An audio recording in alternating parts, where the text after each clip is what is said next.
Gold, trusted gold buyers. మీరు తాకట్టు పెట్టిన బంగారాన్ని విడిపించి ఈ రోజు ఉన్న మార్కెట్ ధరకు కొనబడను.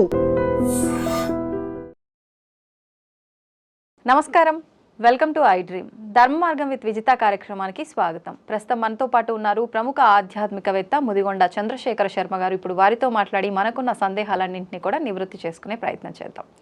నమస్కారం అండి. నమస్కారం అండి. ధన్యవాదాలు ముందుగా పిలవగానే ఎక్కువగా గ్యాప్ తీసుకోకుండా వచ్చినందుకు. తప్పకుండా మీరు అడగడం రాకపోవడం కూడానా. అయితే టాపిక్ ఏంటంటే, ఎలాగో మొదటిసారి మనం వీడియో చేయబోతున్నాం, కొంచెం అది కాన్సెప్ట్ కూడా పద్ధతిగా అలా ఉంటేనే బాగుంటుంది అనిపించింది.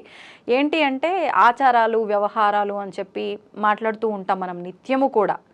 అయితే ఈ మాట్లాడుతున్న సంభాషణలో అర్థమైంది ఏంటి అంటే, ఈ ఆచారాలు ఇవన్నీ అనేవి మన హిందూ ధర్మానికి సంబంధించినవా, లేదు అనంటే మనమున్న ప్రాంతానికి లేదు మన కుటుంబ వ్యవస్థకి వంశం అంటుంటారు, అలా వంశం పారపర్యంగా వచ్చే ఆ ఒక వ్యవస్థన ఏంటి అసలు ఈ ఆచారము అనంటే? ముందుగా ఐ డ్రీమ్ ప్రేక్షకులందరికీ కూడా నమస్కారం. సాధారణంగా వాగర్ధావివ సంపృక్తో వాగర్ధ ప్రతిపత్తజే జగత పితరౌ వందే పార్వతీ పరమేశ్వరం. సాధారణంగా ఈ ఆచారము అనేది చాలా విశేషమైనటువంటిది అని మన మన మన ధర్మంలో మనం దాన్ని వ్యవహరిస్తూ ఉంటాం. ప్రతి దాంట్లోనూ ఆచారము అని ఆ మాట మాత్రం అంటూ వినిపిస్తూ ఉంటుంది. ఈ ఆచారము అంటే దాని అర్థం ఏమిటి, ప్రామాణికం ఏమిటి, ధర్మశాస్త్రాలు ఏం చెప్తున్నాయంటే, అంటే శ్రేష్టమైనది, ఉత్తమమైనది అని అర్థం. చరహ అంటే నడవటం లేదా అనుసరించడము అని అర్థం. ఉత్తమమైన దానిని అనుసరించడం లేదా అనుకరించడం, శ్రేష్టమైన దానిలో నడవటం, శ్రేష్టమైన దానిలో నడవటము అనేది ఆచారం యొక్క నానుడి. ఈ ఆచారము, అందుకే గురువును తన దగ్గరికి వచ్చినటువంటి విద్యార్థులకు ఏం చెప్తాడు, తను ఏదైతే ఉత్తమమైనటువంటి ధర్మ మార్గం ఉందో తాను ఆచరిస్తూ తన శిష్యులకు ఆచరింపజేస్తాడు. అందుచేత గురువుని ఏమంటున్నాం, ఆచార్య అని సంబోధిస్తున్నాం. అవునండి, తాను ఆచరించి తన శిష్యులకు చూపిస్తున్నాడు కాబట్టి. అందుకే ధర్మశాస్త్రాలు ఏం చెప్తున్నాయి, యద్యాచరతి శ్రేష్ఠ తత్తదేవ ఇతరో జనాః అని ధర్మశాస్త్రాలు అంటున్నాయి. అంటే ఏమిటి, శ్రేష్ఠులైన వాళ్ళు ఏది చేస్తారో ప్రజలంతా దాన్ని అనుసరిస్తారు. వాస్తవం. ఇది ధర్మము, ఇది ఆచారం యొక్క ప్రామాణికం. శ్రేష్ఠులైన వాళ్ళు ఏది చేసినా మనం దాన్ని ఫాలో అవుతూ ఉంటాం. అందుకే యథా రాజా తథా ప్రజ అని కూడా అన్నారు. రాజు ఎలా ఉంటే ప్రజలు కూడా అలాగే ఉంటారు కదా, అలా నడుస్తారని ఒక నానుడి ఉంది. అందుకోసం ఆచారం అనేది నడవడిక, ఒకరిని అనుసరించడం ఆచారం యొక్క ప్రామాణికం. అందుకే ధర్మశాస్త్రాలు ఆచారం గురించి చాలా గొప్పగా చెప్పాయి. ఆచార పరమో ధర్మ అంటున్నాయి ధర్మశాస్త్రాలు. ఆచార పరమో ధర్మ, పరమధర్మమైనటువంటిది ఆచారం. అంటే ధర్మానికి మూలం ఆచారము ఉంటుంది శాస్త్రం. ధర్మానికి మూలం ఆచారం. ఆచారం అనుసరించినదే ధర్మానికి అర్థం లేదు అంటే సాధారణ ఇక్కడ మళ్ళీ ఒక ప్రశ్న వస్తుంది. ఏమిటంటే, ధర్మానికి ఆచారం మూలమా, ఆచారానికి ధర్మం మూలమా? నిజంగానే ఏది మూలం అంటారు? ఒక సందేహం వస్తుంది. ఆచారానికి ధర్మం మూలమా, ధర్మానికి ఆచారం మూలమా? అంటే నేను ఇప్పుడు ఆచరిస్తున్నటువంటి ఆచారాలన్నీ ధర్మ ప్రతిపాదితమైనవే కదా. మరి ఆచారం ధర్మానికి మూలమైందా, ఆ ధర్మానికి ఈ ఆచారానికి ధర్మం మూలమా అనేది మనం ఒకసారి ఆచరిస్తే మనం చూస్తే ధర్మం ఎక్కడి నుంచి వచ్చింది, మనం ధర్మము అని దేని అంటున్నాం అనేది విచారిస్తే ధర్మము అని ఎక్కడుంది, వేద ప్రతిపాదితమైన ధర్మమే ధర్మం. వేదోఖిలమూలం ధర్మ అని అన్నాయి శాస్త్రం. వేదో అఖిలమూలం ధర్మ. వేదములు చదివినా, వేదములు మొత్తం సారమంతా, వేదసారము మరియు పురాణ ఇతిహాసాదులు వేదాంగ శాస్త్రాలు ఏది చూసినా, పురాణాదులు ఏది చూసినా అందులో ఉండేదేమిటి, ధర్మమే. ఏది చెప్పినా ధర్మమే చెప్తుంది. అంటే ప్రతిదానికి ఒక ఆధారం ఉంది. ఏది చెప్పినా అంటే వేదములో ఏం చెప్పినా ఓవరాల్గా లాస్ట్కు చెప్పేది ధర్మమే. అందుకే వేదం ప్రతిపాదించింది ధర్మం. వేదో అఖిల మూలం ధర్మ అని శాస్త్రం చెప్తుంది. అలాంటి ధర్మానికి ఆచారం మూలమైంది. ధర్మానికి ఆచారం ఎందుకు ధర్మానికి ఆచారం మూలం ఎలా అవుతుంది అంటే, ఇప్పుడు మనం ఉన్నాం, నన్ను ఎందుకు పిలిచారు? మీరు చెప్పే విధానం నచ్చింది, మాట్లాడే పద్ధతి అంటే జనాలకు తెలియంది తెలియజేసే నడవడిక ఉంది అనిపించి. సంతోషం. కాబట్టి నన్ను అంటే నేను ఇప్పుడు ఫలానా ధర్మంలో ఉన్నానని, నేను ఫలానా ధర్మాన్ని మాట్లాడుతున్నానని, ఫలానా ధర్మం గురించి తెలుసుకోవాలని కదా నన్ను పిలిచింది. కరెక్ట్. అంటే నన్ను చూసి ఈయన ఫలానా ధర్మికుడు, ఈయన ధర్మాన్ని ఆచరిస్తున్నాడు అని మీరు అర్థం చేసుకున్నారు కదా. కాబట్టి నేను ఇలా ఉండటం వల్ల ఈ ధర్మానికి అస్తిత్వంగా ఉంటుంది. నా ధర్మం నేను ఇలా ఉండడం వేషో భాష సదాచార రక్షణీయమిదంత్రయం. వేషము, భాష, సదాచారం ఈ మూడింటిని మనం పరిరక్షించినప్పుడే ధర్మానికి సార్థకత ఉంటుంది. ధర్మానికి అదే మూలం. వాస్తవం. అది అర్థమైందా? నేను నా ఇష్టం వచ్చినట్టు ఉంటానంటే ధర్మానికి అస్తిత్వం కాదది. ధర్మాన్ని నీవు నిలబెడుతున్నట్టు కాదు, ధర్మానికి మూలం కాదది. నా మనస్సులో భగవంతుడు ఉంటాడండి. నేను ఆ దేవాలయానికి వెళ్ళినప్పుడల్లా బొట్టు పెట్టుకోవాలా, ప్యాంట్ షర్ట్లు వేసుకొని నమస్కారం చేసుకున్నంత మాత్రాన భగవంతుడు నాలో లేడంటే ఎలాగా? వద్దన్నాడా దేవుడు? ఇలా వస్తే వద్దన్నాడా అంటే అలా వస్తే వద్దని చెప్పలేదు, అలా ఉండొద్దని. కాకపోతే నీవు ఏ ధర్మాన్ని అయితే అనుసరిస్తున్నావో ఆ ధర్మము యొక్క అస్తిత్వాన్ని కాపాడుకోవాలంటే ఇవి ఆచరించాలి. నేను ఫలానా ధర్మ ఆచరికుండని ఎదుటివాడికి ఎలా తెలుస్తుంది? నా వేషాన్ని చూసే కదా వాడు అర్థం చేసుకుంటాడు. కాబట్టి నా వేషము ధార్మికంగా ఉంటుంది, చూడగానే ఆహ్లాదకరమైన వేషమై ఉండాలి. అందుకే శాస్త్రం ఏం చెప్పింది? వేషో భాష సదాచార ఈ మూడే ధర్మానికి పునాది. కాబట్టి నా భాష ఎలా ఉండాలి? వేదాంగాలు నేర్చుకున్నటువంటి మహామహా పండితులు సైతం ఆమోదించదగినటువంటి భాష ఉండాలి. ఎంతో జ్ఞానంతో కూడి ఉండాలి. నేను మాట్లాడాలంటే అంటే నేను ధర్మాన్ని ఆచరిస్తూ ఉంటే ఇవన్నీ నాకు ఉండాలి. అలా ఉన్నప్పుడు ఏమవుతుంది? నా కీర్తి పెరుగుతుంది, నాకు ఉత్తమమైనటువంటి స్థితి వస్తుంది, నా మూలమైనటువంటి ధర్మానికి అస్తిత్వం నిలబడుతుంది. ఫలానా ధర్మం అనే అస్తిత్వం నిలబడుతుంది. ఇతను సనాతన ధర్మ ఆచరికుడు. నా వేషాన్ని చూసి అలా అదే ఒక పాశ్చాత్యుడు వాడు నా పక్కన నిల్చున్నాడు అనుకోండి, అతన్ని ఏమంటారు?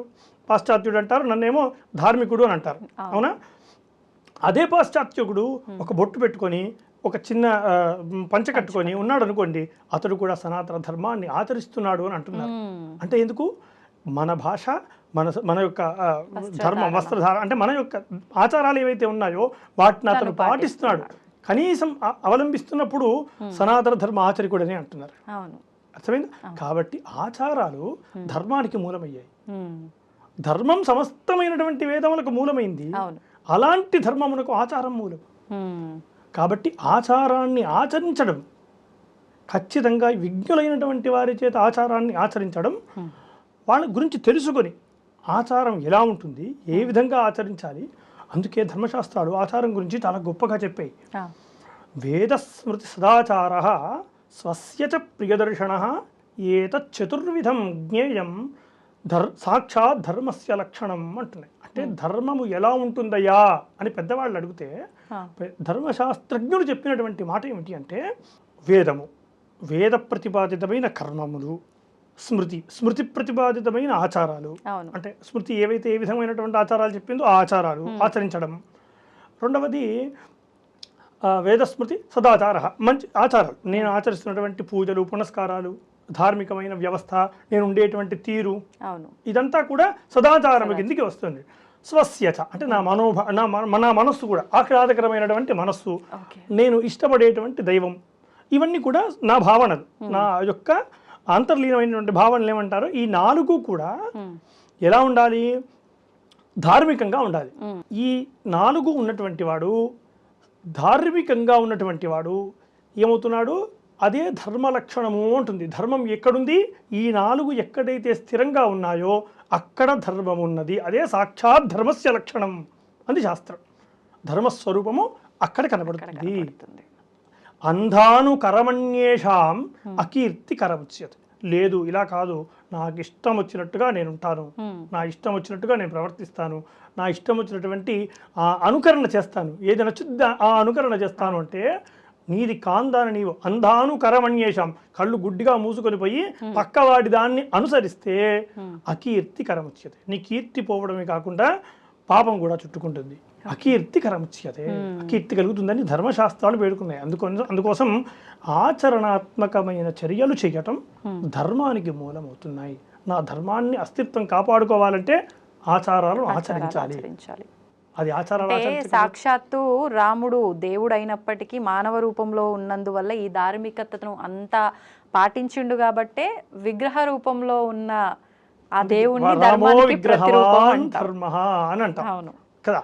ధర్మస్వరూపుడై రాముడు ఉన్నాడు కాబట్టి రాముడంతటి వాడి ఆచారాలు ఆచరించారు.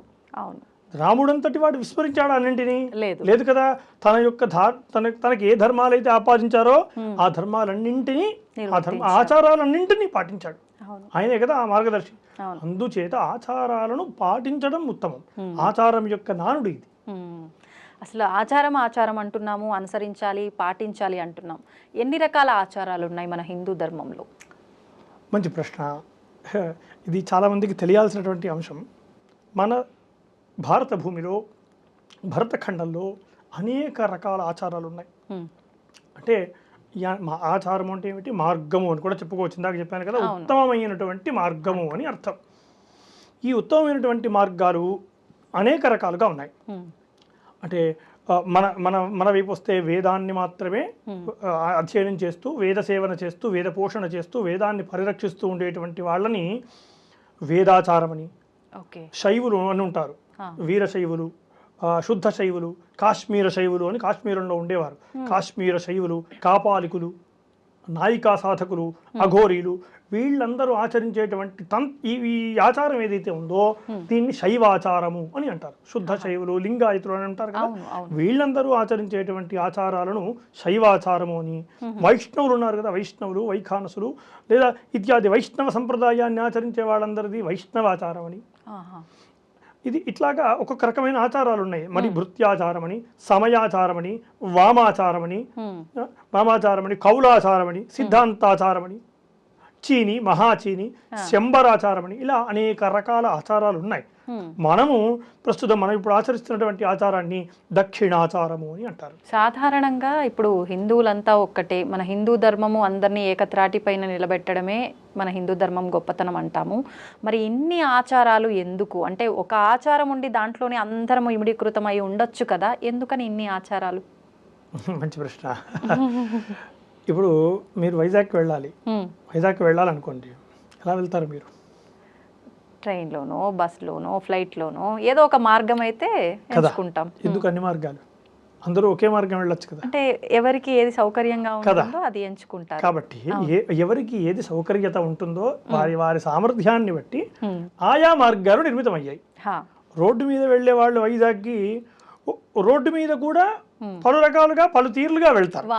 వాహనాల్లో వెళ్ళేవాడు ఒక రకంగా వెళ్తాడు, ఇంకా జట్టు వాహనాలు ఉంటాయి కదా, అట్లాంటి దాంట్లో వెళ్ళేవాడు ఇంకో రకంగా వెళ్తాడు, నడకతో వెళ్ళేవాడు మరికొంత స్లోగా వెళ్తాడు, బస్సులో ఇట్లా ఒక్కొక్క రకాలు ఒక రకంగా ఉంటుంది. ఓడలో వెళ్ళేవాడికి ఇంకో రకంగా ఉంటుంది, విమానంలో వెళ్ళేవాడికి ఒక రకంగా. అంటే గమ్యం ఒకటే, అంతే. అనేకమైన మార్గాలు వేరు. ఇది కూడా అంతే. ఏదైతే గమ్యం ఉందో గమ్యం ఒక్కటే. అనేక మంది మహర్షులు ఈ మార్గాలను వేసి ఈ మార్గాల్లో వాళ్ళు ఆ గమ్యానికి చేరుకొని ఈ మార్గాలను మీరు అన్వేషించండి, ఈ మార్గాల్లో వెళ్ళిన వారికి మోక్ష పదాలు ఉన్నాయి అని కొన్ని వందల రహదారులు వేశారు. ఇవి ఒక రహదారులు అని చెప్పుకోవాలి. ఈ ఆచారాలు ఏమిటి? ఒక వందల రహదారులు గమ్యానికి. అంటే ఒకటే మార్గం ఉంటే అది ఒకరికి క్లిష్టంగా ఉండవచ్చు, ఒకరికి సులువుగా ఉండొచ్చు. అలా కాకుండా ఎవరి సామర్థ్యాన్ని బట్టి ఎవరు ఏ విధంగా వెళ్ళగలుగుతారో ఆయా మార్గాలకు అనుగుణంగా ధర్మశాస్త్రం గమ్యాన్ని చేరుకునేటువంటి విశేషాలను చెప్పింది. ఎవరికి, ప్రతి ఒక్కరికి కూడా, ప్రతి ఒక్కరికి. సామాన్య చండాలుడి పైన కూడా సూర్యుడు ప్రకాశిస్తాడు, అంతే కదా. సూర్యుడు ప్రకాశం అందరిపైన ఉంటుంది, అందరిపైన. కాబట్టి అందరికీ మోక్ష మార్గం, అందరికీ గమ్యాన్ని చేరుకునేటువంటి సులభమైన మార్గాలు అందరికీ వేశారు. అలాంటి ఆచారాల్లో మనది దక్షిణాచారము అంటాం. మనది మంత్ర విధానంగా ప్రసిద్ధి చెందింది. మంత్రముతో ముందుగా సదాచారం అంటే ఏమిటి? పూజలు చేసుకోవటం, ఉదయాన్నే లేవటం, ఉదయం లేచిన దగ్గర నుండి మరలా పడుకునేంత వరకు ప్రతిదానికి ప్రామాణికం ఉంది. దంతధావనానికి కూడా ప్రామాణికాలు ఉన్నాయి, స్నానం చేసేదానికి కూడా ప్రామాణికాలు ఉన్నాయి. ఎలాంటి వస్త్రాలు వేసుకోవాలి, ఎలాంటి బొట్టు పెట్టుకోవాలి, బొట్టుకు కూడా ఏ విధమైనటువంటి మంత్రాలు చేసుకోవాలి, ఈ షోడశ కర్మలు పుట్టినప్పటి నుండి జాతకర్మ నుండి అంత్యేష్టి వరకు ఈ 16 కర్మలు ఏవైతే ఉన్నాయో ఇవన్నీ కర్మలు మనం ఆచరిస్తున్నటువంటి విధానాలు, అర్చనా విధులు, హోమ యజ్ఞ ఉత్సవాదులు, ఇట్లాంటి కార్యక్రమాలు ఏవైతే మనం చేస్తున్నామో ఇదంతా కూడా దక్షిణాచారము, సదాచారము. దీన్నే సదాచారం. దంతధావనం దగ్గర నుంచి కూడా అదొక ఆచారమే. ప్రతి ఒక్కటి దంతధావనం నిద్ర లేచిన దగ్గర నుండి, నిద్ర లేవక ముందు నుండి కూడా, నిద్ర లేస్తున్నామని అంటే కూడా సంకల్పం చెప్పుకో, అంటే నామస్మరణ చేసుకోమని, చూడగానే కరాగ్రే వసతే లక్ష్మి అని మనం అరచేతిని చూసుకొని ఇట్లాంటి, అంటే ప్రతి ఒక్క దానికి మనం చేస్తున్న ప్రతి పనికి కూడా ఒక ప్రామాణికత ఉంది. ఇది మనం చేసామంటూ కాదు, సదాచారంలో ప్రతిదానికి ఒక ప్రామాణిక ఉంది. ఆ ప్రామాణికానికి అనుగుణంగా ఈ మంత్ర విధానంతో ప్రసిద్ధి చెందింది దక్షిణాచారము. మనం ఆచరిస్తున్న ఆచారము మంత్ర విధానంగా ప్రసిద్ధి చెందింది. తంత్రానికి ప్రాధాన్యత లేకుండా మంత్ర విధానంతో ప్రసిద్ధి చెందింది. అందులో వామాచారం అని ఇంకొక ఆచారం ఉంటుంది. ఈ వామాచారం ఏమిటి? తంత్ర విధానంగా ప్రసిద్ధి చెందింది. వామాచారం తంత్ర విధానంగా ప్రసిద్ధి చెందితే ఇది మంత్ర విధానం.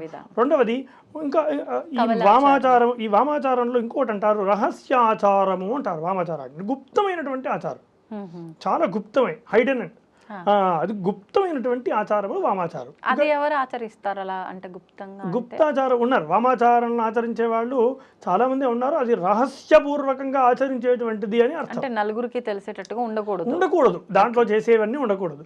కౌళాచారాలు ఉన్నాయి, కౌళాచారము, సమయాచారాలు అని 2 ఆచారాలు ఉన్నాయి. ఈ 2 ఆచారాలు అది ఒక PhD లెవెల్ స్థాయి అని చెప్పుకోవచ్చు. మనం ఇప్పుడు 1st క్లాస్ నుంచి 5th క్లాస్ వరకు చదువుకుంటున్నటువంటి స్టూడెంట్స్ అనుకోండి, ఇప్పుడు మనం ఆచరిస్తున్నటువంటి ఆచారాలన్నీ కూడా కౌళ సమయాచారాలు PhD స్థాయి. మన ఒక 5వ తరగతి వాడు ఒక PhD పరిశోధకుడు పక్కన కూర్చుంటే ఏ స్థితి ఉంటుంది?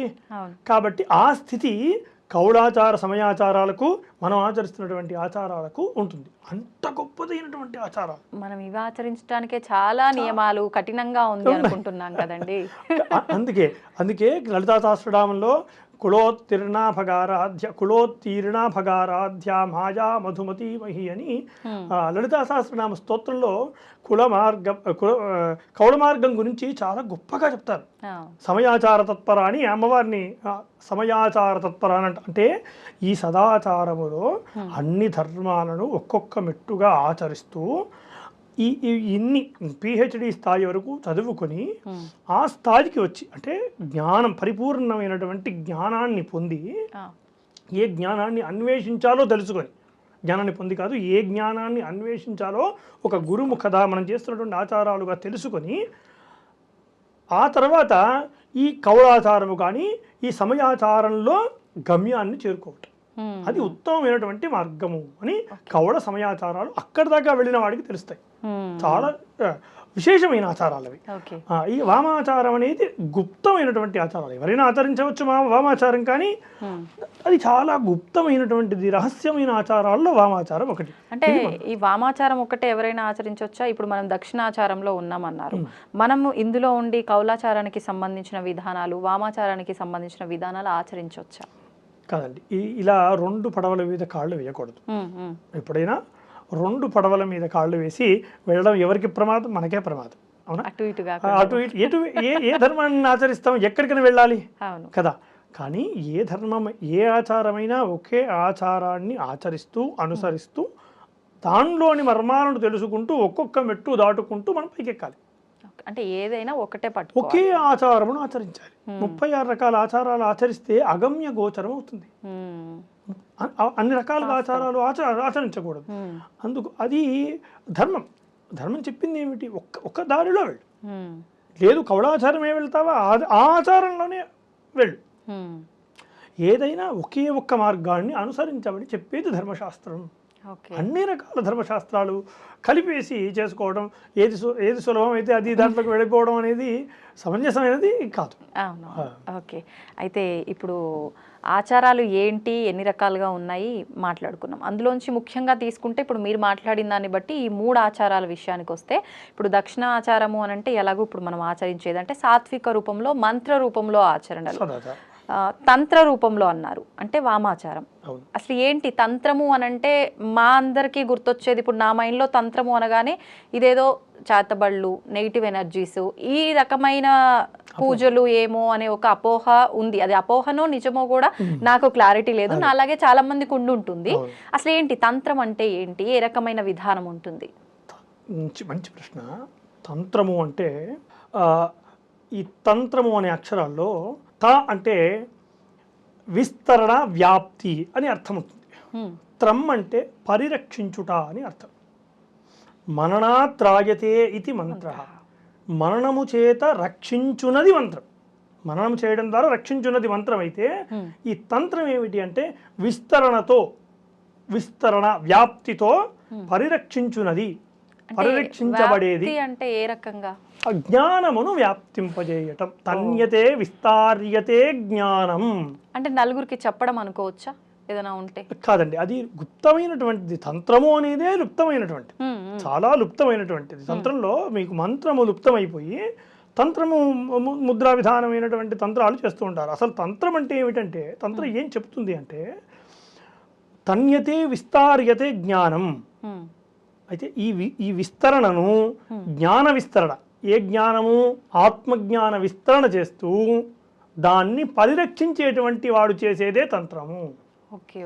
జ్ఞాన విస్తరణ సాధారణమైన విస్తరణ కాదు, జ్ఞానాన్ని విస్తరింపజేయడం. ఆత్మజ్ఞానం ఏదైతే గూఢమైన జ్ఞానం ఉందో, ఏదైతే సచ్చిదానంద జ్ఞానం ఉన్నదో ఆ జ్ఞానమును విస్తరిస్తూ విస్తరించినటువంటి జ్ఞానమును త్రాయతే, రక్షించబడేటువంటి వాడు ఎల్లవేళ రక్షించబడతాడు. అందుకోసం తనోతి విపులన్నర్థన్ తత్వమంత్ర సమన్వితాన్ త్రాణంచ కురుతే యస్మాత్ తంత్రమిత్యభిధీయతే అంటారు. అంటే తత్వశాస్త్రములు, తత్వజ్ఞానములు ఏదైతే ఉన్నాయో ఆ జ్ఞానమును పరిరక్షిస్తూ ఆ జ్ఞానమును ఎవరైతే రక్షిస్తారో వాళ్ళు గమ్యాన్ని చేరుకుంటారు. అది అందుకని ఈ తంత్రములోని విశేషం. ఇది లుప్తమై ఉన్నది, అంత గొప్పదైనటువంటిది తంత్రం. ఇప్పుడు ఈ తంత్ర రూపంలో పూజలు, ఈ తంత్ర విధానం అనగానే అందరికీ గుర్తొచ్చేది ఈ మధ్యకాలంలో ఎక్కువగా మనకు వినిపించేది వామాచార పూజలు. వామాచార పూజలు అనగానే అంటే మనకు బాగా రౌద్రంగా ఉండే అమ్మవార్లకి మాత్రమే పూజిస్తారు. మనం ఏదైతే సాత్విక రూపంలో ఆచరిస్తున్నామో దేవుళ్ళు దేవతలు, వీళ్ళకి అక్కడ పూజలు జరగవు. ఒకవేళ జరిగినా అక్కడ మనలాగా సాత్వికంగా ఉండదు.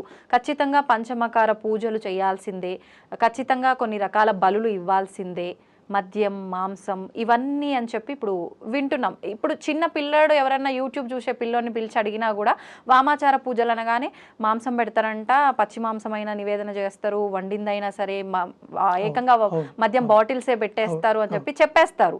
అంటే నిజంగా శాస్త్రం ఇవన్నీ చేయమని చెప్పిందా వామాచార పూజలకి? ఇప్పుడు జరుగుతున్నదంతా శాస్త్ర ప్రకారమే జరుగుతుందా, విరుద్ధంగా జరుగుతుందా? మంచిగా చాలా అద్భుతమైన ప్రశ్న అడిగారు. ఈ వామాచారం అనేటువంటిది ఇందాక చెప్పుకున్నట్టుగా వామము అంటే చాలామంది ఏమంటారు వామభాగము, ఎడమ భాగము. అంటే ఈ కుడి చేతి చేసేటువంటి సవ్య పనులు అయితే ఎడమ చేతులు చేసేది అపసవ్య పనులు అని చెప్తూ ఉంటారు. ముమ్మాటికి తప్పు. అంటే ఏమిటి మరి నిజం ఏమిటి అంటే, వాస్తవం ఏమిటి అంటే వామము అంటే శుభము అని అర్థం. శుభము. వామము అంటే శుభము, శుభాచారము. వామము అంటే గుప్తము, కనబడుతున్నటువంటి పదార్థంతో కనబడుతున్నటువంటి విషయం కాకుండా గూఢార్థాలతో అన్వేషించమని చెప్పేదే వామాచారం. విశేషమైన జ్ఞానం ఉండాలి, అందుకే దాన్ని రహస్యాచారము అన్నారు. వామము అంటే రహస్యము అని అర్థం కూడా ఉంది. వామో మార్గో పరమగహన యోగినామప్యగమ్యం. పరమగహనమ. వామో మార్గం అంటే వామ మార్గం అనేది పరమ గూఢమైనటువంటిది. గహనము అంటే గూఢం, అంధకారంతో ఉండేది. దాన్ని ఎట్లా అంటే యోగులకు సైతం, పరమ యోగులకు సైతం అగమ్య గోచరమే, అంటే చేరుకోలేనటువంటి స్థలమే. వామాచారం అంటే అంత ఆషామాషి అయ్యేటువంటి వ్యవహారం కాదు. కానీ ప్రతి ఒక్కరూ, ప్రస్తుతం నేను కూడా చూస్తున్నాను చాలా రోజులుగా, వామాచారం అనేసరికి ఒక రకమైన తంత్ర విధాన పూజలు, ఈ మీరు చెప్పినట్టుగా పంచమకారాలు, వీటి గురించి సవిస్తరంగా వివరిస్తాను. కాకపోతే ఈ వామాచారంపై ఉన్న అపోహలన్నీ చాలా అపోహలే నేను చెప్పాలి. ఇప్పుడు జరుగుతున్నవన్నీ కూడా తంత్రశాస్త్ర విరుద్ధాలు. అంటే ఇప్పుడు ఏదైనా ఒక మార్గం ఉందనుకోండి, ఇప్పుడు ఇందాక మనం చెప్పినట్టుగా అనేక మార్గాలు మహర్షులు వేశారు, ఆచారాలు అంటూ మార్గాలు వేశారు. వేసినటువంటి ఆ ఇంజనీర్ ఎవరైతే మహర్షి ఉన్నారో ఆయన ఒక ప్రామాణికాన్ని రాశారు. ఏ మార్గానికైనా ఒక ప్రామాణిక గ్రంథం ఉంటుంది కదా కదా. అలాగే వామాచారానికి కూడా అనేక తంత్ర గ్రంథాలు ఉన్నాయి, అనేక తంత్ర గ్రంథాలు. భైరవ వ్యామల తంత్రమని, కులార్ణవ తంత్రసారమని, రుద్ర యామల తంత్ర గ్రంథాలని, ఇలాంటి అనేకమైన తంత్ర గ్రంథాలు ఆయా ధర్మాలు ఎలా ఆచరించాలి, అందులో ఉన్న అర్థాలను ఎలా అన్వేషించాలి అనేది, అంటే ఆ మార్గంలో ఎలా ప్రయాణించాలి అని దాంట్లో ఉంటాయి. కానీ దాన్ని ఎవరు చదవకుండా, మన ముందు మాట అని ఉంటుంది పుస్తకంలో, ముందు మాటను ఎవరు చదవరు. ముందు మాటను ఎవరు చదవకుండా డైరెక్ట్గా మనకి ఏం కావాలో ఆ పేజీలో వెతుక్కుంటూ వెళ్తాం. కానీ ముందు మాటను చదివితే అసలు ఆ పుస్తకం ఎందుకు వచ్చింది, ఆ పుస్తకం ఏం చెబుతుంది, ఆ పుస్తకం రచించినటువంటి అతని అభిప్రాయం ఏమిటి, అర్థమైంది? ఆ పుస్తకంలో నీవు ఎలా చదవాలి, పుస్తకాన్ని ఎలా అర్థం చేసుకోవాలి అని ముందు మాటలో చెప్తాడు. అంటే షార్ట్ అండ్ స్వీట్ గా అసలు ఈ పుస్తకం వల్ల మనకు ఉపయోగం ఏంటి అనేది అర్థమవుతుంది ముందు మాట. కానీ ముందు మాట చదువుతామా? చదవం. అలాగే ఈ వామాచారాన్ని కూడా ఆ చెప్పినటువంటి తంత్రశాస్త్రాలను ఎవరు పట్టించుకోకుండా వాళ్లకు తోచిన విధంగా ఆయా ఆ తంత్రాలను అనుసరిస్తున్నారు. అంటే కంటికి కనబడేదాన్ని చూస్తున్నారు. దాన్ని వామాచారాన్ని ఎందుకు ఇందాక చెప్పాను, వామ మార్గో పరమగహన యోగినాం అప్యగమ్యం, యోగులకు కూడా సాధ్యం కానటువంటి మార్గం కదా, నాకెలా సాధ్యం అవుతుంది? యోగులంటే ఎవరు? ఈ సదాచారము, ఈ ఇందాక చెప్పినట్టుగా అన్ని వాటన్నింటినీ ఆచరిస్తూ పిహెచ్డి అంటే ఆ స్థాయికి వెళ్ళి అక్కడ జ్ఞానాన్వేషణ చేసేటువంటి వారు, ఏదో తెలుసుకుని అక్కడ జ్ఞానాన్వేషణ చేసేటువంటి వారు యోగులు కదా. అట్లాంటి యోగులకి అగమ్య గోచరం, వెళ్ళలేనటువంటి స్థితి కదా. మరి అలాంటిది నాలాంటి వాడికి నేను ఏదో చేసేస్తానంటే ఎలా కుదురుతుంది? అయితే ఆ వామ మార్గం ఎలా ఉంటుందో ధర్మశాస్త్రాలు చెప్పే. మీకు ఒక చిన్న ఉదాహరణతో చెప్తాను. ఆ ఉదాహరణ చెప్తే అందరికీ తొందరగా కనెక్ట్ అవుతుందన్న ఉద్దేశంతో ఒక చిన్న ఉదాహరణ చెప్తాను. చిన్నప్పుడు మీరు స్కూల్ చదువులు చదువుకునేటప్పుడు ఒక తెలుగు శ్లోకం అందరికీ చెప్పి ఉంటారు, మళ్ళీ ఒకసారి గుర్తు చేసే ప్రయత్నం చేస్తాను. కొండ నుండు నెమలి కోరిన పాలిచ్చు, కొండ నుండు నెమలి కోరిన పాలిచ్చు, పశువు చదువుచుండు శిశువు తోడ, పశువు చదువుచుండు శిశువు తోడ, బ్రాహ్మణుండు వనిత వేదాలు వల్లించుచుండు, వనిత వేదాలు వల్లించుచుండు, బ్రాహ్మణుండు కాకి పలలము తిను అని ఉంటుంది. ఈ పద్యం ఉంటుంది. ఆ పద్యంలో మొదటి పేర ఏమిటి? కొండ నుండే నెమలి కోరిన పాలిస్తుందట. నెమలి పాలివ్వటం ఏమిటండి? అదే కదా కదా, ఇదేమో అర్థం కావట్లేదు కదా. కోరిన పాలిస్తుందట, పశువు చదువుకుంటుందట. ఎవరితో కలిసి? శిశువుతో కలిసి పశువు చదువుకుంటుందట. పశువు చదువుకోవడం ఏమిటి? మూడో పేరాలో వనిత వేదాలు వల్లించుచుండు, అమ్మాయి ఒకవేళ వల్లించింది అని అనుకుందాం, అక్కడ ఓకే, వనిత వేదాలు వల్లించుచుండు. నాలుగో పేరాలో పలలము అని ఉంది. కాకి, బ్రాహ్మణుడు కాకి పలలము తింటున్నాడు. పలలము అంటే మాంసం, కాకి మాంసాన్ని బ్రాహ్మణుడు తింటున్నాడు. ఇది ఇక్కడ ఏం అర్థం కాలేదు కదా. ఇదేమిటి అగమ్యగోచరంగా ఉందంటే, పెద్దగా శ్రమ లేకుండా ఆ అర్థాన్ని ఎలా గ్రహించాలంటే, కొండ నుండు నెమలి, అక్కడ ఒక కామ పెట్టాలి. అలా పెడితే ఏమవుతుంది? నెమలి కొండ కోణంలో తిరుగుతూ ఉంటుంది. అయిపోయిందా? కొండ నుండు నెమలి కోరిన పాలిచ్చు పశువు, పశువు దగ్గర కామ పెట్టాలి. పశువు కోరిన అడిగినప్పుడు అడిగిన వెంటనే పాలిస్తుంది. అర్థమైనా? శిశువు చదువుచుండు, పశువు చదువుచుండు శిశువుతో, పశువు చదువుచుండు శిశువుతోడ వనిత, చదువుచుండు శిశువుతోడ వనిత, వనిత దగ్గర కామా పెడితే ఏమైంది? శిశువుతో కలిపి వనిత చదువుకుంటుంది అని అర్థం. బ్రాహ్మణుడు అదే వేదాలు వల్లించుచుండు బ్రాహ్మణుడు, మళ్ళీ బ్రాహ్మణుడు దగ్గర కామ పెడితే వేదాలు వల్లించేవాడు బ్రాహ్మణుడు అవుతాడు. కాకి పరలము తిను, కాకి మాంసాన్ని తింటుంది. ఎంత అర్థమైందో. ఒక్క కామాలు పెట్టడం, ఎక్కడ కామా పెట్టాలో తెలుసుకోవడం వల్ల మనం ఎంత అపార్థాలకు లోనవుతూ ఉంటాం. అస్సలు మొత్తానికి అర్థవంతం లేకుండా అయిపోయింది. అర్థం కదా. ఇలాగే వామ మార్గం ఉంటుంది. కనబడేదాన్ని చూసేదాన్ని కాదు, గుప్తార్థాలతో అన్వేషించాలి అని చాలా స్పష్టంగా ధర్మశాస్త్రం చెప్పింది. ముద్ర మత్స్యం, చేప, ఈ 5 రకాలవి ఇవి పంచమకారాలు అని.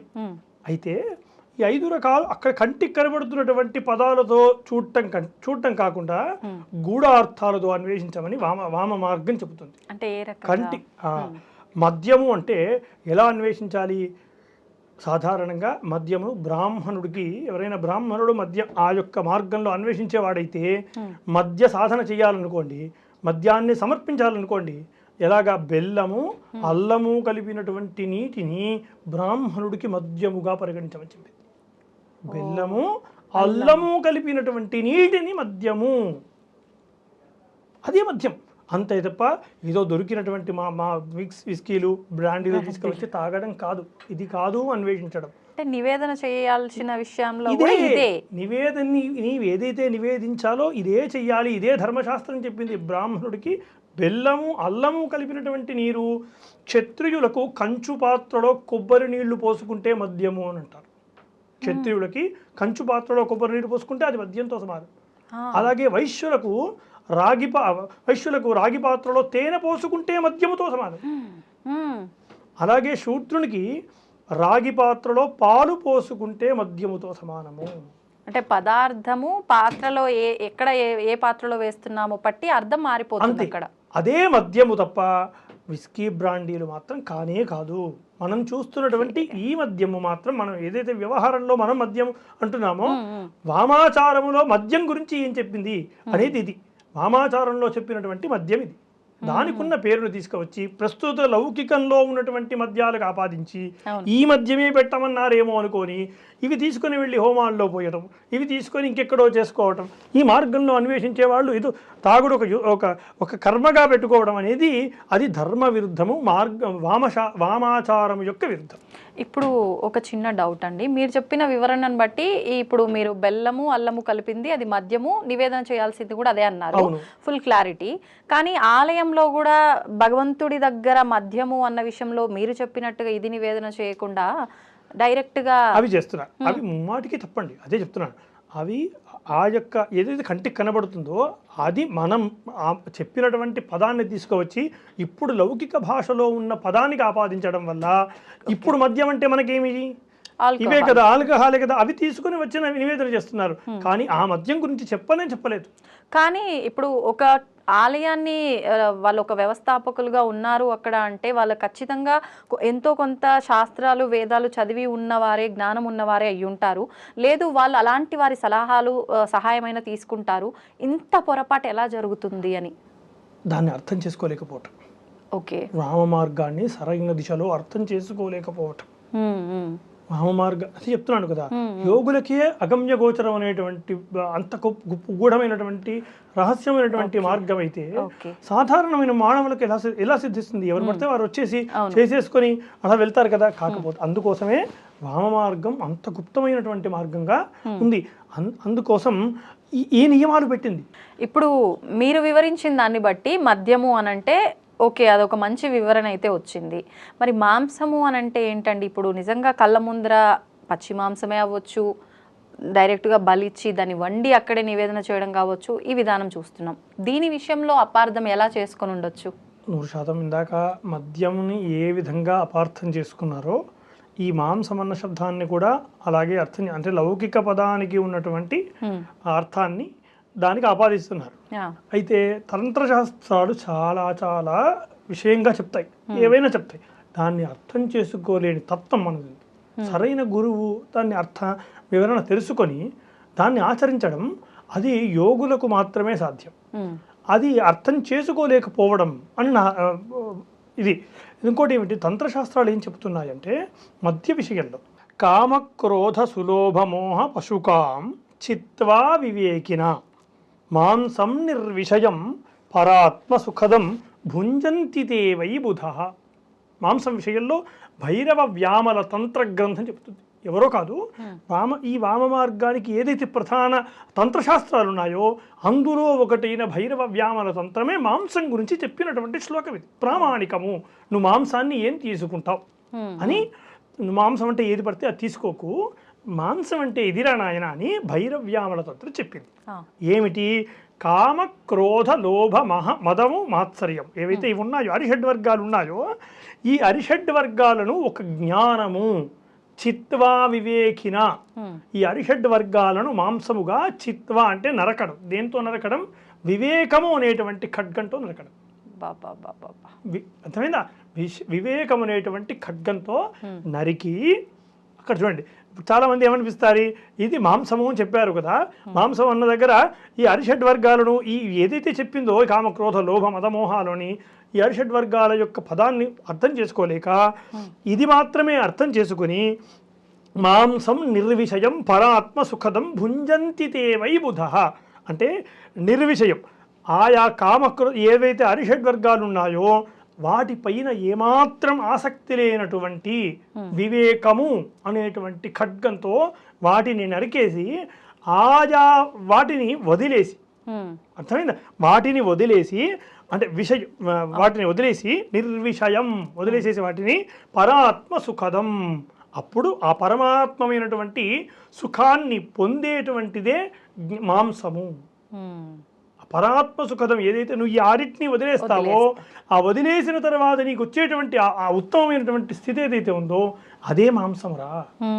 మాంసం అంటే ఈ మాంసం పెట్టమని కాదు, ఎంత చక్కగా చెప్పింది వివేకినా చిత్వా అని ఇంత చక్కగా చెప్పింది మాంసం గురించి. అంటే ఒక రకంగా సింపుల్గా మనం నిత్యం వాడే భాషలో చెప్పాలంటే ఒక కల్మషం లేని ఎటువంటి అహంకారము ఏది లేని మనస్సుతో భగవంతుడికి ఆరాధన అంటారు కదా, ఇదేమో అలాంటి ఉత్తమమైనటువంటి స్థితికి చేరుకుని అది ఏ రకమైన కోరికలు లేకుండా దేహంపై కూడా ఎలాంటి వ్యామోహము లేకుండా దేహంపై ఏ రకమైనటువంటి బాధలు వ్యామోహం లేకుండా ఒక జీవించేవాడు చేసేటువంటి నివేదన మాంసం.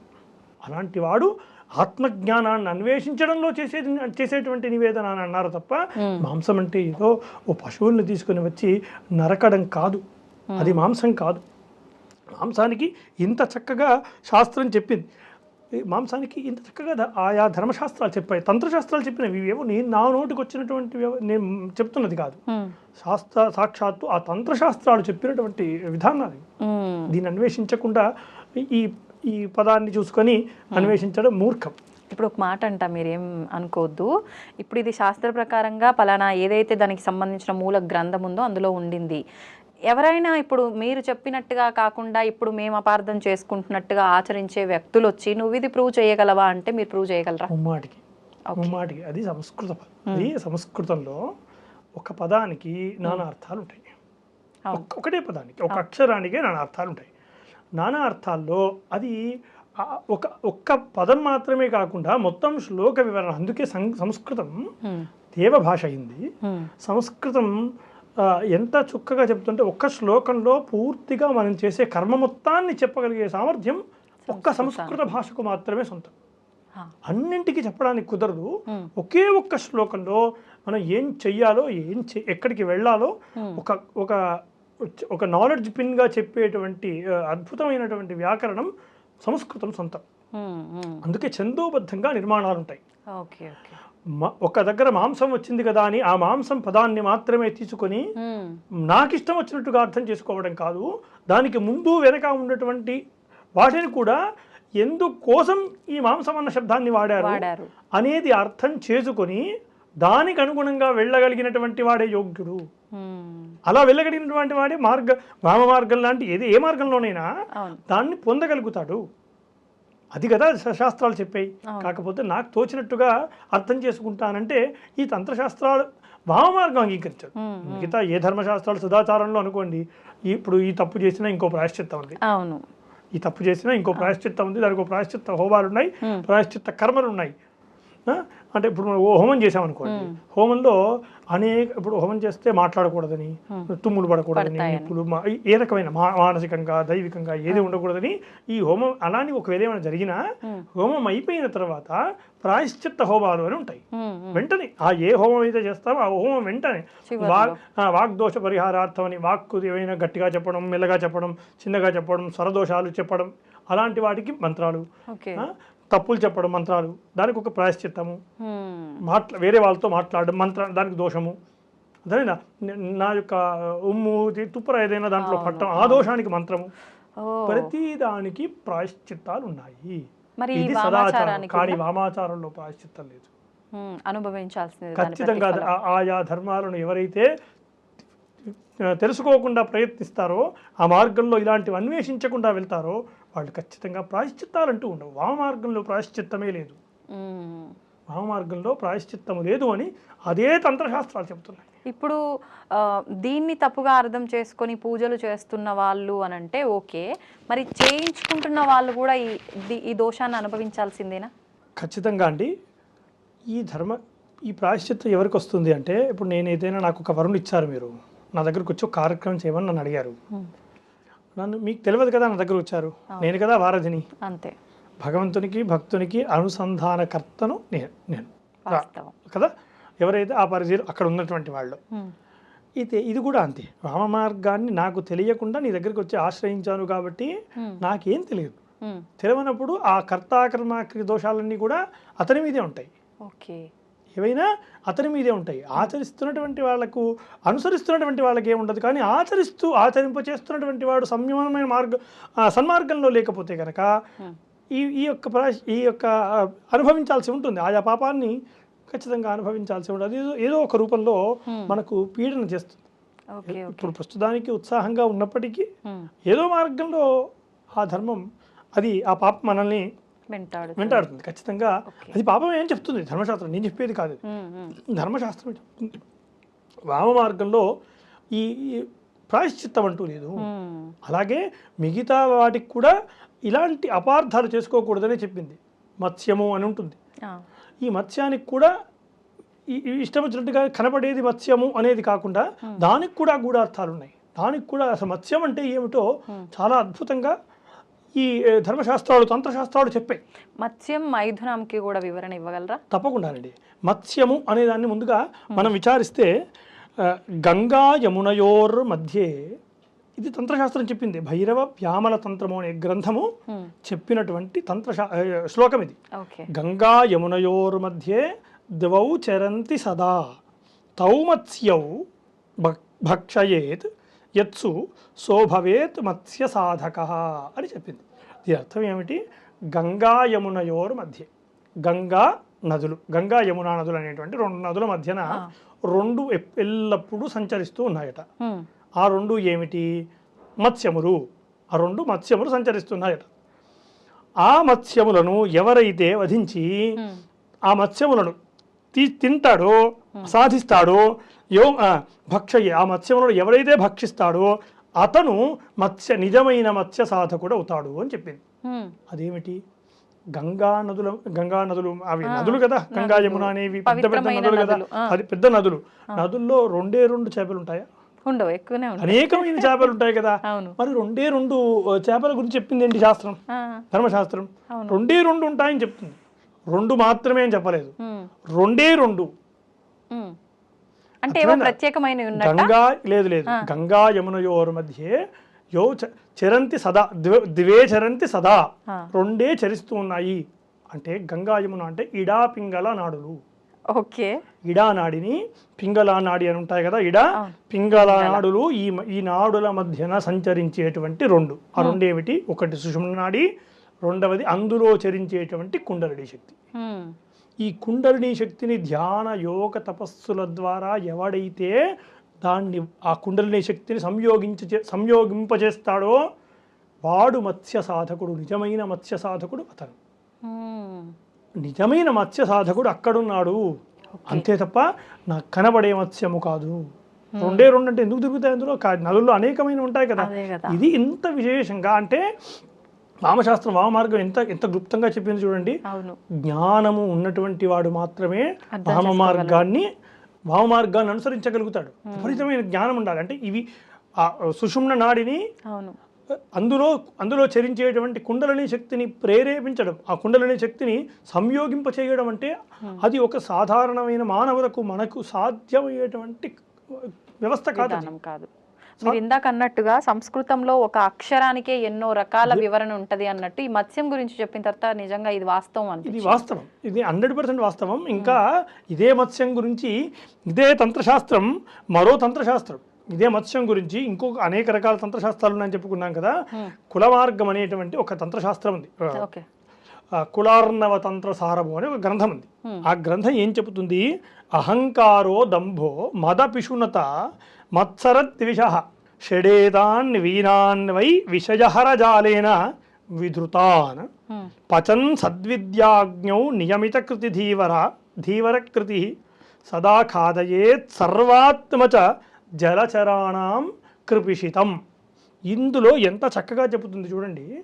అహంకారము, దంభము, మదము, మాత్సర్యము, పిశుత్వము, పిశునారితనము, లోభము అంటాం. ఇవి మాత్సర్యము, ఇలాంటి 6 దుర్గుణములు ఏవైతే ఉన్నాయో ఈ 6 షడేతాన్ వీనాన్ వై విషజహరజాలేనా అంటుంది. విషజహరం అంటే ఈ 6పై ఆసక్తి లేనటువంటి అర్థమైందా ఇంద్రియ నిగ్రహము అనేటువంటి విషజహర జాలేనా, అలాంటి వలతో జాలం అంటే వల అంటే పెద్దగా ఆసక్తి లేనటువంటి వలతో వాటిని పట్టుకొని పట్టుకొని చిత్వ సద్విద్యాజ్ఞౌ సద్విద్య అనేటువంటి జ్ఞానం, సద్విద్య అనేటువంటి అగ్నిలో పచన్ అంటే కాల్చడం. దేంట్లో కాల్చమంటుండ్రు? సద్విద్యాజ్ఞం. సద్విద్య అంటే ఏమిటి? జ్ఞానము. ఏదైతే ఆత్మజ్ఞానం ఉన్నదో ఆ ఆత్మజ్ఞానం అనేటువంటి అగ్నిలో ఈ 6 పడేసి కాల్చడమే మత్స్య సాధకుడి లక్షణము. అదే తప్ప నాకు కనబడేటువంటి మత్స్యం కాదు. మత్స్యం గురించి తంత్రశాస్త్రం ఇంత గొప్పగా చెప్పింది. నాకు కనబడుతుంది మత్స్యం కాబట్టి మత్స్యాన్ని ఈ రకంగా వండమన్నది, ఈ రకంగా వండి నేను భగవంతుడికి నివేదన చేస్తానంటే అది కాదు ధర్మశాస్త్రం చెప్పింది. ఎంత క్లుప్తంగా చెప్పింది చూడు. విషయహర జాలేనా అహంకారో దంభ, ఎంత ఆ పెదాన్ని పలికింది కదా. అహంకారము, దంభము ఇవి ఏవీ లేనటువంటి, నాకు ఆసక్తే లేనటువంటి వాటిపై ఆసక్తి లేనటువంటి ఇంద్రియ నిగ్రహము అనేటువంటి వలతో పట్టుకోవాలట. చూడండి మత్స్యాలను ఏంటి ఆయా వలతో పట్టుకొని పచన్ కాల్చమని ఎంత చక్కగా చెప్తుందో చూడండి. ఇది కదా మనం గ్రహించాల్సింది ఆయా తంత్రశాస్త్రాల్లో. కాకపోతే వీటిని వదిలేసి ఈ లౌకికంగా ఏదైతే ఉందో దాన్ని ఆచరిస్తున్నటువంటి వాళ్ళు ఉన్నారు. ఇలాగే మీరన్న ఇందాక చెప్పినట్టుగా మైథునం అనేది ఏదైతే ఉందో దానిపై కూడా ఇలాగే వక్ర ప్రచారాలు చేస్తున్నారు. అంటే అర్థం చేసుకోలేనటువంటి తత్వం. వామమార్గం ఇందాక చెప్పినట్టుగా మనకు కనబడేట్టుగా చూసినది కాదు. మైథునం కూడా అలాంటిది. ఇక మైథునం విషయంలో కూడా చాలా అద్భుతంగా చెప్పింది. సహస్రారోరపి బిందౌ కుండల్యాం మేళనం శివే మైథునం శమనం దివ్యం యతీనాం పరికీర్తితం.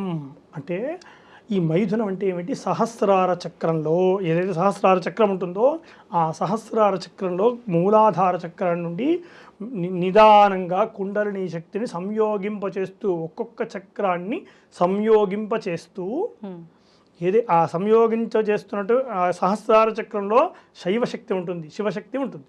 ఆ శివశక్తితో ఈ అమ్మవారి శక్తి సౌందర్య శక్తిని లీనం చేయటమే, కలపడమే మైథునం. అంతే తప్ప మైథునం అంటే మరేదో శారీరకమైనటువంటి వ్యవస్థ కాదు. అది ముమ్మాటికీతం, అర్థం చేసుకోలేనటువంటి తత్వం. అంటే కుండలిని శక్తిని సంయోగింపజేసినటువంటి వాడే మైథునము అని చెప్తుంది.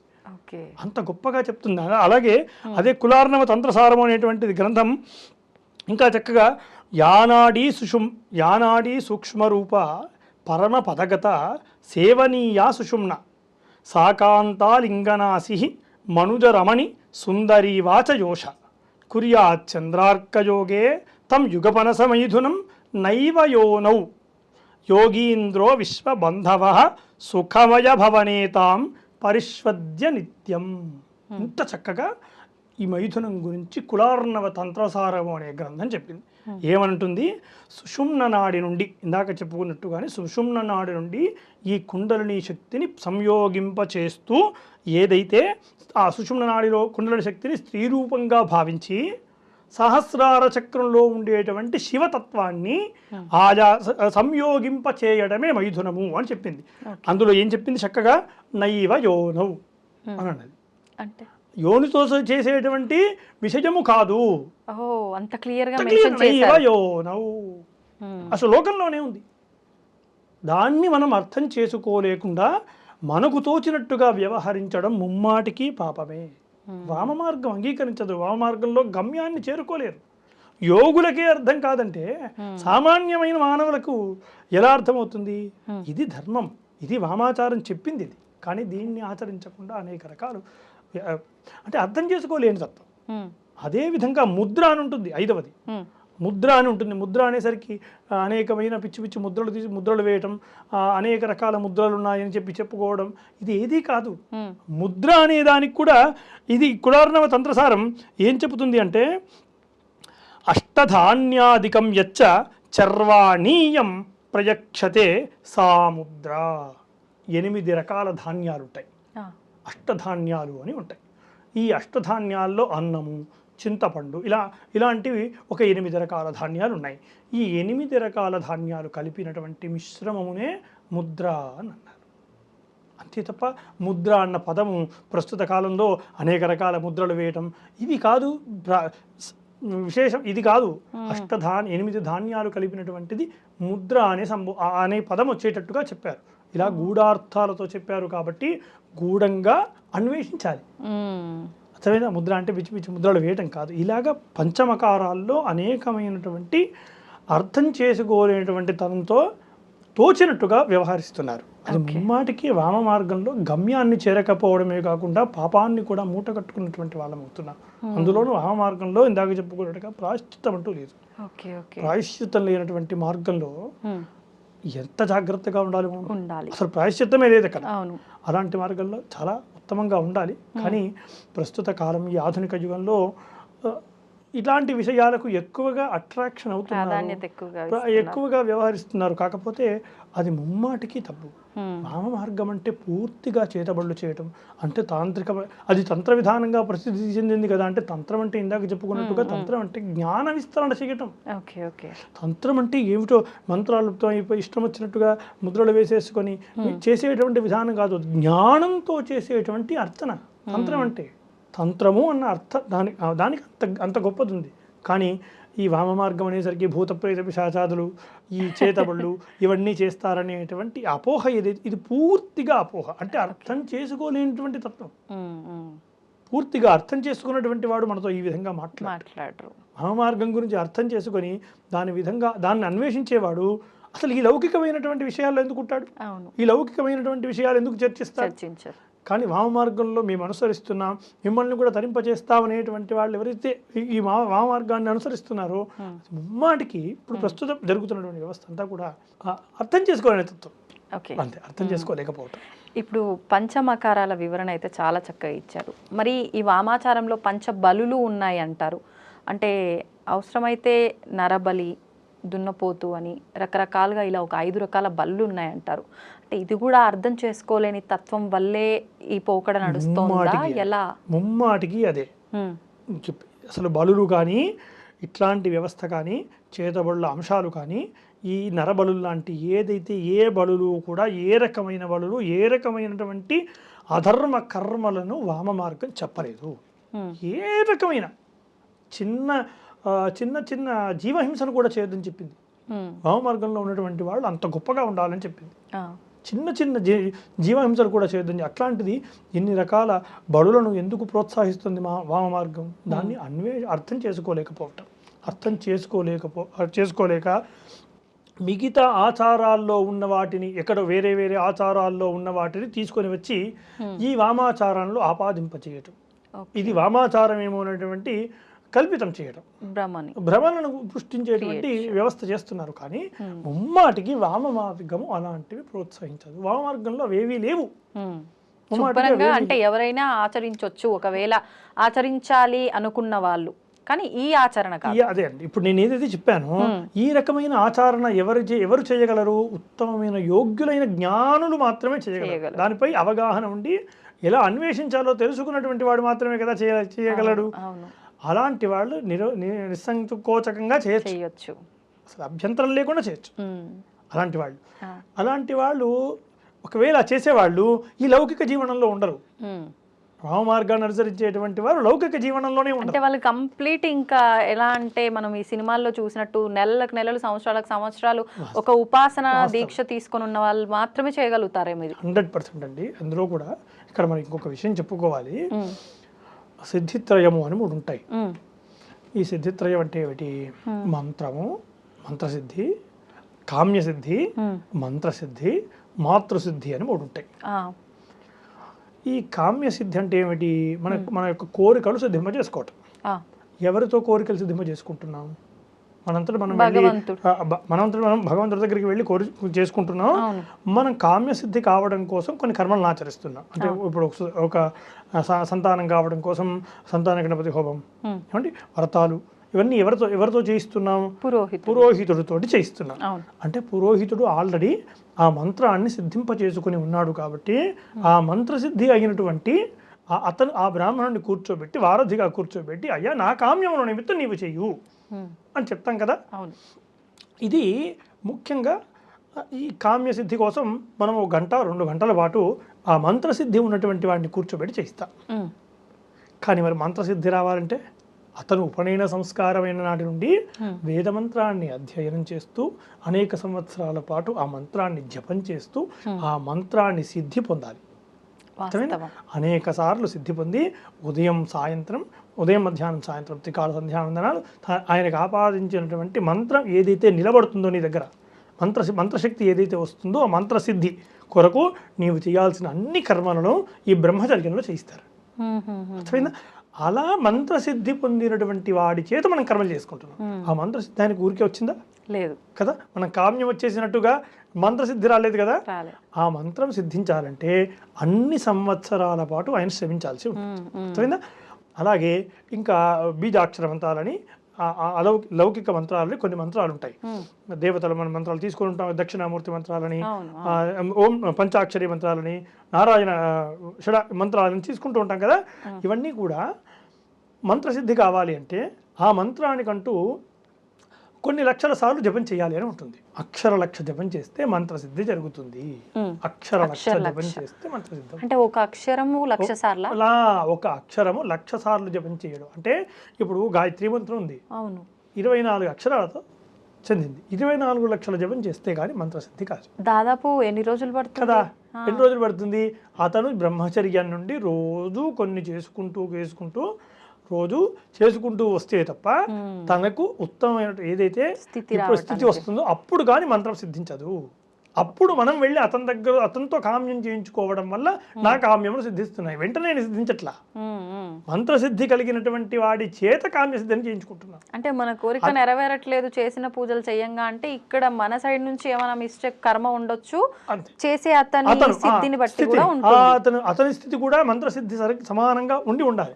ఇప్పుడు మనం వెంటనే కామ్యం కావాలి కదా అని చెప్పేసి మనం ఒకరి దగ్గరికి వెళ్ళి మంత్రాన్ని తెచ్చేసుకొని ఆ మంత్రాన్ని వెంటనే అక్షర లక్ష జపం చేయాలంటే మనం సారిపోదు కదా. ఎన్ని సంవత్సరాలు జపం చేయాల్సి వస్తుంది? కొన్ని 100 సార్లు అక్షర లక్ష జపం చేయాలంటే కొన్ని సంవత్సరాలు పడుతుంది. అవునా? ఇది మంత్రసిద్ధి వరకు అయితే మాతృసిద్ధి అని ఉంటుంది. 3వది మాతృసిద్ధి అంటే అమ్మవారు సిద్ధించడం. ఏదైతే ఆ మూలం దేవత ఉందో ఆ దేవత సిద్ధించడం. అక్షర కోటి జపం చేస్తే మాతృసిద్ధి కలుగుతుంది. కోటి జపం, అక్షర కోటి అంటే ఇప్పుడు గాయత్రి మంత్రమే ఉంది. గాయత్రి అమ్మవారి సిద్ధి కావాలంటే ఉదాహరణ గాయత్రి మంత్రమే తీసుకుందాం. ఉదాహరణకు అక్షర కోటి జపం చేయాలనుకోండి. నేను రోజు ఉదయం సాయంకాలం రోజు నా జీవితం మొత్తంలో 7 సంవత్సరాల వయస్సు నుండి ఉపనయన సంస్కారమైన నాటి నుండి రోజు 20,000 జప సంఖ్య చేయాలనుకున్నాను. అంతకుమించి ఎక్కువ చేయలేను. ఎందుకంటే గంటకు 1000 సార్లు మాత్రమే చేయగలను. అంటే 24 గంటల్లో 4 గంటలు నిద్రపోయినా 20 గంటలు మాత్రం జపం చేసుకున్నా 20,000 సంఖ్య అవుతుంది. అలా నాకు మాత్రం సిద్ధించాలంటే 50 సంవత్సరాలు 60 సంవత్సరాలు 70 సంవత్సరాల కాలానికి సిద్ధిస్తుంది. అలా సిద్ధి పొందినటువంటి వారునే సిద్ధ పురుషుడు అంటారు. సిద్ధ జోగి పురుషులు అంటే ఊరికే వచ్చేసి పేరు పెట్టుకున్నంత మాత్రం అది ఆ సిద్ధత్వం రాదు. ఆ సిద్ధి యొక్క స్థితికి ఉండే యోగ్యత అది. అంటే నువ్వు 50 సంవత్సరాలు నిరంతరం తపస్సుతోటే ఉండడం చేత 20 గంటలు రోజుకి 20 గంటలు జపం చేసి తపస్సులో ఉండడం చేత మాతృసిద్ధి కలుగుతుంది. ఎప్పటికీ 60 సంవత్సరాలు కలుగుతుంది. మరి కొన్నిసార్లు చాలా వయస్సు తక్కువగా ఉండి అన్ని వేదాలు చదివి అంతా ఇలాంటివన్నీ చేసి సిద్ధి పొందారు అని చెప్పి అంటూ ఉంటారు. అది అంటే కొన్నిసార్లు ఈ సందర్భాల్లో గత జన్మలో వారు ఇలా చేస్తున్న ప్రాసెస్ లో correct. వెళ్ళి నెక్స్ట్ జన్మ వాస్తవం. వస్తుందా? 100% అండి. పుణ్యము అదంతా మన పాపం ఎలా వస్తుందో మనం చేసుకున్న పుణ్యం కూడా మనతో పాటు వస్తుంది. ఆగామి కర్మలు అని ఉంటాయి. కానీ ఇది చాలా రేర్ గా కదా ఇలా గత జన్మలో సిద్ధత్వం. చాలా రేరుగా ఆదిశంకరాచార్యుల వారు ఉన్నారు. వారికి వెంటనే 7 సంవత్సరాల వయస్సులోనే అంటే అంత స్థితి వచ్చింది అంటే వారికి అద్భుతం ఏమిటి, వారు గత జన్మలో కూడా ఎన్నో, ఇప్పుడు మనం ఏదైనా ఒక ఉత్తమమైన కళ వచ్చింది అనుకోండి, చిన్న వయసులోనే వస్తే పూర్వజన్మ సుకృతం రా అంటారు. అవునా? అవును, వాస్తవం. పూర్వజన్మ సుకృతమే, పూర్వజన్మ శ్రమ, పూర్వజన్మలో క్షమించినటువంటి శ్రమ మనకు ఆ జన్మలో దక్కక ఇంకో జన్మలో అది ఒక రూపంలో మనకు ఆపాదించబడుతుంది. అర్థమైందా? అలాగే ఈ మాతృసిద్ధి అనేది కొన్ని సంవత్సరాలు చేస్తే గానీ లభించినటువంటి ఈ సిద్ధి వెంటనే మన పేర్ల ముందు పెట్టేసుకుంటే సాధ్యం కాదు. ఈ సిద్ధి అనేది అంత సిద్ధి ఉంటుంది. అలాగా ఈ వామ మార్గంలో ఏదైనా అన్వేషించాలన్నా ఇన్నిసార్లు జపం చేస్తే తప్ప ఆ స్థితి యోగ స్థితి రాదు. అర్థమైంది? ఆ యోగులకు మాత్రమే అది అర్థం కాదు. అందుచేత ఇన్నిసార్లు సిద్ధి పొందినటువంటి వాళ్ళు మాత్రమే ఆయా మార్గాలను అన్వేషించగలుగుతారు. సాధారణమైనటువంటి వాళ్లకు అర్థం కానటువంటి మార్గాలు అంటే ఒక రకంగా ఆ చేసే వాళ్ళకు కూడా ఒక అర్హత రావాల్సిందే. వాస్తవం, అర్హత ఉండాలి. అర్హత వస్తే తప్ప మార్గాన్ని అన్వేషించలేదు. మనకు తోచిన లౌకికమైనటువంటి విధానాలు మనకు తోచిన విధంగా చేసుకోవడం కాదు. ధర్మశాస్త్రాలు ఏం చెప్తున్నాయి దానికి అనుగుణంగా వెళ్తే చాలా తొందరగా వెళ్తాం గమ్యస్థానానికి. ఇప్పుడు శాస్త్రం చెప్పినట్టుగా వెళ్తే, ఇప్పుడు ఏ రెసిపీ ఎలా వండాలో దాని ప్రకారంగా వండితే తొందరగా వండేస్తాం. కరెక్ట్. అవునా? లేదు నాకు తోచినట్టు నేను చేస్తాను అనుకోండి, ముందు మాడగొట్టేస్తాను. నాకు అర్థం కాదు. నాకు తోచినట్టు నాకు అసలు అవగాహన లేదు.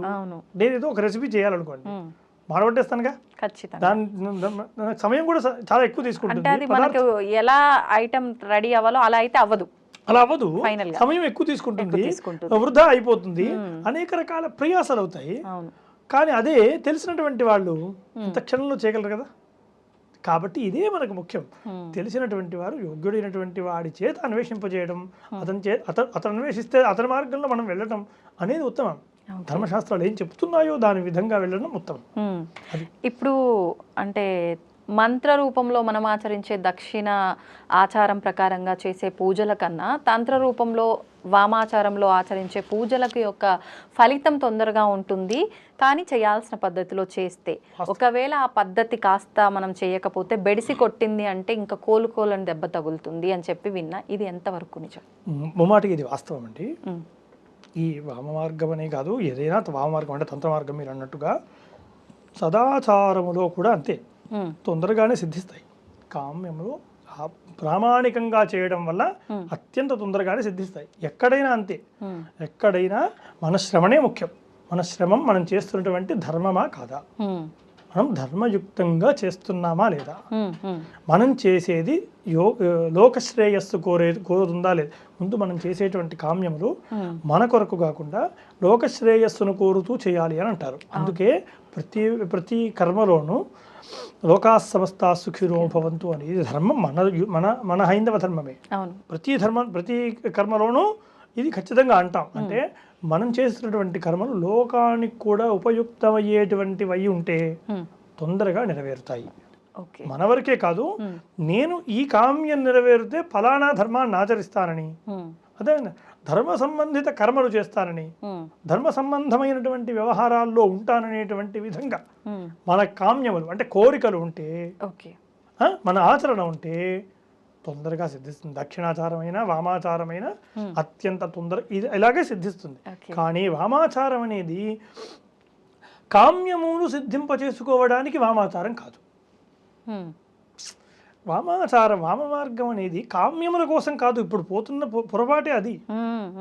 దక్షిణ మార్గము కామ్యమును సిద్ధింపజేసుకోవడం కొరకు. నాకు ఇప్పుడు ఒక ఇల్లు కావాలి. దక్షిణ మార్గంలో సదాచారంలో నేను ఆ ధర్మాలు ఏవైతే చెప్పాయో దాని కొరకు పరితపిస్తే నేను దాన్ని సాధించుకోగలుగుతా. ఒక చిన్న డౌట్ అడగచ్చా?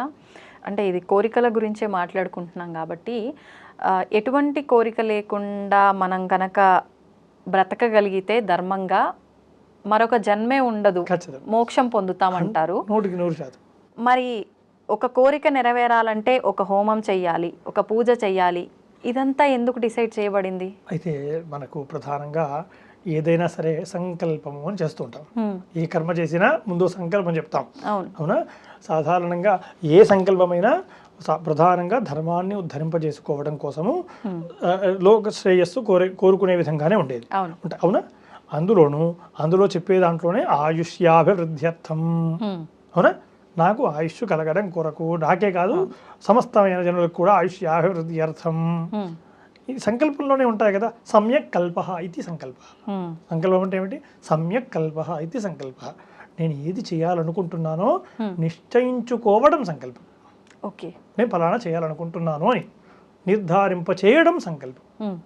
అలాంటి సంకల్పంతో కదా చేస్తున్నాం. ఈ సంకల్పాలు లోకశ్రేయస్సు, ఇందాక చెప్పుకున్నట్టుగా లోకశ్రేయస్సు కోరే విధంగా ఉండటం ఉత్తమం. ఉత్తమోత్తమం లేదు, అందరూ ఆ దృష్టితో ఉండలేరు కదా, ఉండరు. నేను నాది అనే స్వార్థమే ఉంటుంది. లౌకిక జీవనంలో అందరికీ ఆ స్థితి ఉండదు, అవును కదా. నా కామ్యాలు నెరవేరాలని పిల్లవాడికి, అది కూడా అందులో కూడా స్వార్థం లేకుండా ఉండడం గొప్ప. అవును, నాకు కాదు, నా తండ్రి గారి యొక్క ఆయుష్ బాగుంటే చాలు అని కర్మను ఆచరిస్తుంది చూసారా, అది ఉత్తమమైనది. నా కోసం కాదు, నా పిల్లలు విద్యా భవిష్యత్తు జ్ఞానం ఉత్తమంగా ఉండే విధంగా అనుగ్రహించు, ఇది ఉత్తమమైన సంకల్పం. ఇలాంటి సంకల్పాలతో చేసుకోవడం ఉత్తమం. దాంట్లో అక్కడ ఆక్షేపణ ఏం లేదు. ఎందుకంటే దాంట్లో సంకల్పంలోనే ఇవి మనకి ఇవి కావాలి అని మనం అడుగుతున్నాం, భగవంతుని నేరుగా అడుగుతున్నాం. లేదా అడిగినా అడగకపోయినా ప్రత్యక్షంగా కానీ పరోక్షంగా కానీ మనకు ఆయా స్థితులు వస్తాయి. కానీ అది ధర్మం అయి ఉండాలి. అది ధర్మం అయి ఉంటే మనకు ఖచ్చితంగా కోరికలను నెరవేర్చుకోవచ్చు. అయితే ఈ వామ మార్గం అనేటువంటిది, ఈ సదాచారం అనేటువంటిది మనం కామ్యాలు పొందడానికి అనుకూలమైనటువంటి ప్రదేశం, దక్షిణాచారం. కానీ వామ మార్గం అసలు కానే కాదు. వామ మార్గం ఉన్నది కామ్యాలు నెరవేర్చుకోవడానికి కాదు, ఆత్మజ్ఞానంతో సచ్చిదానంద పరమాత్మను దర్శించడానికి. ఎక్కడి కోసం పోవడానికి ఆ మార్గం? డైరెక్ట్గా మార్గం వేసింది పరమేశ్వరుడి కోసం వేశారు. పరమేశ్వరుడు యొక్క చైతన్య శక్తికి వేసినటువంటి దారి అది. కామ్యాలు ఎలా నెరవేరుతాయి? సింపుల్ గా చెప్పాలంటే అసలు ఈ కోరిక లేని తత్వం నుంచి ఒక స్టెప్ ఎక్కిన వాళ్ళు అక్కడికి వెళ్ళాలి. ఆత్మజ్ఞానం, ఇందాక చెప్పాను, తంత్రం అంటేనే ఆత్మజ్ఞానం. ఆ జ్ఞానాన్ని విస్తరింపజేయడమే తంత్రం కదా. ఆ జ్ఞానముతో ఎవరైతే ఆ మార్గంలో అన్వేషిస్తాడో వాడు మాత్రం వెళ్ళగలుగుతాడు. అంతే తప్ప అది కామ్యాల కోసం మార్గం కాదు. నాకేదో ఒక ఫ్రిడ్జ్ కావాలి, నాకు ఇంకేదో కామ్యం కావాలి, నాకు ఇల్లు కావాలి, కారు కావాలంటూ వామ మార్గాన్ని అన్వేషించడం అది అర్థం చేసుకోలేనటువంటి, అంటే అర్థం చేసుకోలేనటువంటి తత్వం. అంటే ఇంకా అజ్ఞానంలోనే అక్కడే ఉన్నాం. ఇంకా అసలు ఆ అక్కడ అన్వేషించాల్సినటువంటి విధంగా అన్వేషించలేకపోతున్నాం. ఆ మార్గంలో ఉత్తమమైనటువంటి జ్ఞానులు కదా అన్వేషించాలి, ఆ స్థితిని పొందలేకపోతున్నాం. సదాచారం, మీకు ఎప్పటికో సదాచారం ఉంది కదా. సదాచారంలో అనేక రకాల కర్మలు ఉన్నాయి, అనేక రకాల విధానాలు ఉన్నాయి, అనేక రకాల ధర్మాలు. ప్రతిదానికి ప్రామాణికం ఉంది. ప్రతిదానికి ఏదో నాకు తోచింది కాదు, ప్రతిదానికి ప్రామాణికం ఉంది. ప్రతిదీ ఎందుకు చేయాలో ఉంది, దేనికోసం చేస్తున్నామో ఉంది కదా. అందుకోసం మన కామ్యమును నెరవేర్చుకోవడానికి దక్షిణాచారము. అంతకు పైన నాదిదేది కాదు అని వదిలేసినటువంటి జ్ఞానం ఎవరైతే ఉంటారో వాడి కోసం మాత్రమే వామ మార్గం. వాడి కోసం మాత్రమే వామ మార్గం. వామ మార్గంలో కామ్యాల కోసం పరితపించడం అది మూర్ఖత్వం. ఓకే, అంటే ఇంకా అంధకారంలో కొట్టుమిట్టాడుతున్నారు అనుకోవచ్చు. ఉత్తమం. సముద్రం చూడగానే మనకి సముద్రం ముందు ఒక పేరా ఉంటుంది. సముద్రము ఏమిటి? సముద్రాల దగ్గర మ్యూజియాలు ఉంటాయి కదా, ఆ మ్యూజియాల దగ్గర కొన్ని ఉంటాయి. ఈ సముద్రం ఏమిటి, దీంట్లో ఎంత లోతుంది, దాంట్లో ఏమేమి విషయాలు ఉన్నాయి, దాంట్లో ఎలాంటి జరాలు ఉన్నాయి, మనం వెళ్ళగలమా లేదా, దాని యొక్క అలజడి ఎలా ఉంటుంది, ఎలాంటి విపత్తులను తట్టుకోగలుగుతుంది, ఇవన్నీ సముద్రం అక్కడ రాసి ఉంటాయి కొన్ని మ్యూజియంలో దగ్గరలో ఉండేవి. కానీ దాన్ని ఎవరు చదవకుండా, దాన్ని ఎవరు చూడకుండా సముద్రంలో ఈతలు కొడుతూ ఉంటాం, సముద్రంపై విన్యాసాలు చేస్తూ ఉంటాం. కానీ సముద్రంలో విన్యాసం చేసినంత మాత్రాన సముద్ర జ్ఞానం వానికి ఉండాలన్న అవసరమా అంటే, సముద్ర జ్ఞానం ఉండటం వల్ల సముద్రాన్ని నేను ఎలా ఉపయోగించుకోగలను అనేది తెలుసుకోగలుగుతాం. సముద్రంపై ఆ కనీసం పరిగాహన ఉండడం వల్ల. అవును. అవునా? లోపల ఎంత లోతు వెళ్ళగలం, దాంట్లో ఎలాంటి మనకు ఉపయోగపడేటువంటి పదార్థాలు ఉన్నాయి, దాన్ని ఎలా అన్వేషించగలను, ఎలా తీయగలను అనేటువంటిది సముద్ర జ్ఞానంతో వస్తుంది అవును. కదా. అలాగే సముద్రం మీద విన్యాసాలు చేసినంత మాత్రాన ఆ సముద్రంలో మొత్తం సముద్ర జ్ఞానం పరిజ్ఞానం ఉండదు కదా. ఇది కూడా అంతే. ఓకే. వామ మార్గాన్ని సంచరిస్తూ వామ మార్గాల్లో అనేకమైన కర్మలు చేసినంత మాత్రాన అవేవి సిద్ధించవు, ఆ జ్ఞానం వారికి అందవు, సముద్ర జ్ఞానం వారికి ఉండదు. ఓకే. కానీ అదే సముద్ర జ్ఞానము తెలుసుకొని వామజ్ఞానాన్ని తెలుసుకొని ప్రవర్తిస్తే దాని నుంచి నీవు ఎలా ముక్తిని పొందగలవు, ఏది గమ్యాన్ని ఎలా చేరుకోగలవు అనేది వామ మార్గం చెబుతుంది. ఓకే. అది గొప్పది, అది అసలైనటువంటి అంశం. ఓకే. ఒక చిన్న డౌట్, అంటే మన హిందూ ధర్మం ప్రకారంగా తీసుకుంటే మనకెంతో జ్ఞానాన్ని సింపుల్గా మనకు ఒక సాక్ష్యాలతో సహా ప్రతిదానికి ప్రూఫ్ ఉండి మనం నిత్యం ఏ రకంగా ఉండాలి ఏంటి అనేది, ఒక గమ్యాన్ని ఎలా చేరుకోవాలి అనే ఒక జ్ఞానాన్ని అందించే ఒక గ్రంథం అని చెప్పుకుంటే, మంచిని ఎవరైతే ఎక్కువగా, అంటే ఇప్పుడు ఉన్న పరిస్థితుల్లో ప్రతి ఒక్కరూ చెప్పే విషయం ఏంటి అంటే, మంచిగా ఉన్న వాళ్ళకి, ధర్మ ప్రకారంగా వెళ్ళిన వాళ్ళకే ఎక్కువగా కష్టాలు ఉంటాయి. వాడు ఏం సాధించాడు 2 రోజులు మంచిగా ఉండి, ఏముంది అంతా అయిపోయింది ఇప్పుడు కాలం చేసిండు అనే మాట ఎక్కువగా వింటూ ఉంటాం. ఇది సాధారణంగా. ఎందుకు ఇలా అంటే, మంచిని ఆచరించటం వల్ల ఆయన ఇబ్బందుల పాలైండు అనటం ఎంతవరకు వాస్తవం? వాడి కర్మ అంతవరకే ఉందని అనుకోవచ్చు కదా. దీన్ని ఎలా చెప్పొచ్చు అంటారు? మంచి ప్రశ్న. విగ్రహం కావాలనుకోండి, విగ్రహానికి సంబంధించినటువంటి ఒక రాయిని తీసుకొని వచ్చి ఆ రాయినే ఎక్కువగా బాధిస్తాం. అవును. అవునా? అవును. దాన్నే కదా కొడతాం, దాన్నే కొడతాం, ఆ రాయినే కొడతాం. ఆ కొట్టి కొట్టి కొట్టి కొట్టి కొట్టి ఎప్పటికో కానీ విగ్రహం రాదు. విగ్రహం వచ్చిన తర్వాత ఏం చూస్తాం? అప్పుడు విగ్రహం రాయనం, ఆ బాధ అంతా పోయి అందులో దైవత్వాన్ని చూస్తాం. బొమ్మగా ఉన్నటువంటి ఆ రూపము గర్భాలయంలోకి వెళ్ళి తేజోమూర్తిగా ప్రకాశిస్తుంది. అంటే వెంటనే దెబ్బలు, ఆ ఎన్ని దెబ్బలైతే తిన్నాడో ఆ దెబ్బలు గర్భాలయంలోకి వెళ్ళేసరికి మోక్ష ప్రాప్తి పొందింది ఆ రాయికి. అవును. ఇక్కడ కూడా ఎవడైతే ఎక్కువగా కష్టపడుతున్నాడు, కష్టాలు ఎక్కువగా అనుభవిస్తున్నాడంటే భగవంతుడు నిన్ను అంతగా చెక్కుతున్నాడు అని అర్థం. నిన్ను ఒక శిల్పంలా చెక్కడం కొరగా నీపై అన్ని ఒత్తిళ్ళు వేస్తున్నాడు. నువ్వు ఇక్కడే భయపడి వెళ్ళిపోతే విగ్రహం పరిపూర్ణం కాదు. అంతేనా? అదొక ముక్కగా మిగిలిపోతుంది, అదొక బొమ్మలా మిగిలిపోతుంది. కానీ నువ్వు పరిపూర్ణమైనటువంటి విగ్రహ రూపాన్ని పొందాలంటే ఇలాంటివి ఎన్ని దెబ్బలు తింటే మనం ఆ స్థితికి రాగలుగుతాం. అందుకే భయపడాల్సిన పని లేదు. ఎక్కువ కష్టాలు ఉన్నటువంటి వాడికే భగవంతుడు మనల్ని చెక్కుతున్నాడు, మనపై అంత శ్రద్ధ వహిస్తున్నాడు. ఆయన మనపైనే శ్రద్ధ ఉంది కదా. ఇంత కష్టాలు పెట్టడం వల్ల నీకు ఇంకా తెలుస్తుంది నాకు ఎంతవరకు ఇది యోగ్యము అనేది నాకు తెలుస్తుంది. కాబట్టి నేను ఏది యుక్తాయుక్త విచక్షణ చేసుకోగలను, అయినా చేసుకోలేకపోతున్నా, మరణించామనుకోండి ఇంకో జన్మిస్తాడు. దాంట్లో కూడా యుక్తాయుక్త విచక్షణ చేసుకునే విధంగా అనుగ్రహిస్తాడు. అత్యంత త్వరలో ఈ కష్టాలు పడ్డటువంటి వాళ్ళకి అత్యంత త్వరలో మోక్షం అనుగ్రహింపజేస్తాడు. నీ గమ్యం అది. కష్టాలు పడి ఒక లగ్జరీగా లైఫ్ని ఎంజాయ్ చేయడం గమ్యం కాదు.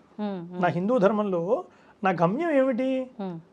ఈ జన్మ మళ్ళీ ఇంకో జన్మ రావడం గమ్యం కాదు, ఇంకో జన్మ ఉత్తమంగా రావడం గమ్యం కాదు, లగ్జరీ లైఫ్ను పొందడం నా గమ్యం కాదు. నా గమ్యము జన్మరాహిత్యం కదా. నా ధర్మము యొక్క గమ్యము జన్మరాహిత్యం. కాబట్టి ఆ జన్మరాహిత్యం కోసం నిన్ను తయారు చేస్తాడు. ఇది ఒక్కటి గుర్తు పెట్టుకుంటే ఏ కష్టం కూడా కష్టంలా అనిపించదు. అందుకోసం చెక్కలు అన్నిటికీ ఇదే ప్రమాణికం. ఒక మంచి ఉత్తమమైనటువంటి చెక్క బొమ్మ రావాలంటే కూడా ఇలాగే దాన్ని కాల్చాలి ముందు, అనేక రకాల దాన్నే ఎక్కువ ఇబ్బంది పెట్టాలి. ఇంకో చక్కెర పెట్టొచ్చు కదా అంటే ఇంకో చక్కెర మామూలుగా కాలుతుంది, దానికి ఇంకా టైం ఉంది, దాని కర్మను వదిలించుకోవడానికి. కాదండి, మామూలు చెక్కలు ఉన్నాయి, మామూలు చెక్కలు పొయ్యిలో కాలిపోతాయి. అవును, దానికి పెద్దగా గుర్తింపు ఏమి ఉండదు. కానీ అదే కాలి ఒక బొమ్మగా, ఒక శిల్పంగా, ఒక వస్తువుగా మారుతుంది చూసారా, దానికి ఉపయోగం, దాని కదా మనం విలువిస్తాం. అవునా? అందుచేత విలువ దేనికుంటే ఎప్పుడు వస్తుంది? అన్ని దెబ్బలు తిన్న తర్వాతే వస్తుంది. ఇది ధర్మం. ఈ సత్యం గ్రహించడం. మీరు ఇది అన్న తర్వాత నాకు ఇంకొకటి అడగాలనిపించింది. చెక్క ఉదాహరణ చెప్పిన తర్వాత ఇప్పుడు ఈ చెక్కగా ఉన్న ఒక 2 రకాల అంటే సమిధలు అనంటే మనం ఒక రకంగా ఈ చెక్కలు దాంట్లో ఉపయోగించే పదార్థాలన్నీ తీసుకుంటాం హోమంలో ఉపయోగించేవి. అంటే కొన్నేమో అలా మనం పడవబడేసి ఉంటాయి, కొన్ని మనం ఇంట్లో పొయ్యిలోకి వాడతాము, కానీ కొన్ని ప్రత్యేకమైనవి మాత్రమే హోమంలో వాడతాం. అంటే ఇక్కడికి దాని కర్మ ఒక రకంగా తొలగిపోయింది, అది వస్తువులా ఉన్న పదార్థంలా ఉన్న, ఈ రకంగా అది భగవంతుడికి సేవలో ఒక రకంగా ఆయనకు సంబంధించిన దాంట్లో ఉపయోగపడింది అనుకోవచ్చా? 100% అలాగే అనుకోవాలి. 100% మనం పక్కకు పడేసినంత మాత్రాన అది నిర్వినియోగం కాదు, నిర్వినియోగం అనుకోవద్దు. దాని ఉపయోగం ఏదో ఒక రోజు ఉంటుంది. అర్థమైందా? ఈ రోజు రాలేదనుకోండి, వదిలేస్తామా? ఆ వస్తువుని ఇంకో రోజు మనం వాడుకుంటాం కదా. ఖచ్చితంగా ఈ రోజే వాడాలని కాదు కదా. కొత్త బట్టలు కొనుక్కున్నాం, ఈ రోజే వేసుకో, ఇంకో రోజు కూడా వేసుకుంటాం కదా. వెంటనే అన్ని వస్తువులు అన్నీ వేసేసుకోం కదా. ఒక రోజు అంటూ వస్తుంది దానికి, అది దానికి సుదినం. ఎప్పుడైతే అది ఉపయోగించబడుతుందో ఆ ఉపయోగం దేనికి ఉపయోగించబడుతుంది? ఉత్తమంగా ఉపయోగించబడుతుందా లేదా మామూలుగా ఉపయోగించబడుతుందా అనేది మనం అక్కడ విచారించాల్సినటువంటి అంశం. ఉత్తమంగా ఉపయోగించడం అంటే ఏమిటి? అది పరులకు ఉపయోగపడటం, లేదు మామూలుగా కాలిపోవటం. మామూలుగా అదే యజ్ఞ సమిధ కాలిపోయింది అనుకోండి, హవిస్సుగా వెళ్ళిపోతుంది. అదే సమిధ ఒక మూర్తిగా అయ్యింది అనుకోండి, ఉత్సవంలో ఊరేగిస్తారు. అర్థమైంది? అందుకోసం దాని వినియోగం అనేది కూడా ఉత్తమంగా ఉండటం యోగ్యం. ఎప్పటికోప్పటికి ప్రతిదాన్ని ఉపయోగించాల్సిందే, ప్రతిదీ లయం అవ్వాల్సిందే. సృష్టించబడినది ప్రతిదీ లయం అవ్వాల్సిందే. సంతోషం అండి, చాలా అద్భుతమైన వివరణ ఇచ్చారు. నిజంగా ధన్యవాదాలు. చాలా సంతోషం. తవ్వండి, తవ్వుతూనే శివలింగం సరే దాన్ని అట్లా కప్పేసేయండి, చూపించదండి. మూర్తి పూజ కాదు, సాక్షాత్ బ్రజేంద్ర నందన భగవాన్ ఉన్నారు మూర్తిలో. ఏమీ ఆశించకుండా ఆరాధించే వాళ్ళు కూడా ఉన్నారా ప్రభుజీ? నిజమైన భక్తి అంటే మనకు తెలియదు కాబట్టి